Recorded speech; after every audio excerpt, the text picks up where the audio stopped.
प्रथमे से निज आड़ को आंगुल देखी तर्जमा करंतु। गतकाली मु प्रकाश करुली जे अनुगुल डीएमएफ रे पाखापाखि 2000 कोटी दुर्नीति एवं 1800 कोटी हिसाब मिलूनी ताको माननीय केंद्र मंत्री जी डीएमएफ सदस्य अच्छा धर्मेंद्र प्रधान से निर्देश देइचंती सोशल ऑडिट करने मु धन्यवाद देवी माननीय यशस्वी मुख्यमंत्री को ये आसिला परे से गोटे शब्द व्यवहार करते जीरो करप्शन रे जीरो टॉलरेंस या आधार करके से काम आरंभ करवासी की आश्वस्त करपणकर पाखापाखि 169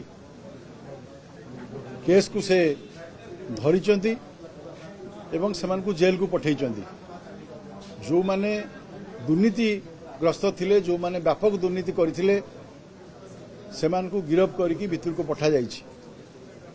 आपणकर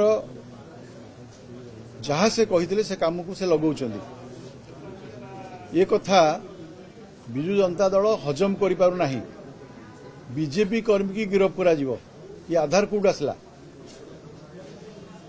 ये 24 वर्ष सरकार रे जो भाई व्यापक दुर्नीति होती खनि दुर्नीति कथा कहतु पानी दुर्नीति कथा कहतु डीएमएफ दुर्नीति कथा कहतु ओम्बार्स दुर्नीति कथा कहतु आपणकर 5T कथा कहतु ये समस्त कथा ओडिशावासी भूली ना। प्रथमे से निज आड़ को आंगुल देखी तर्जमा करंतु।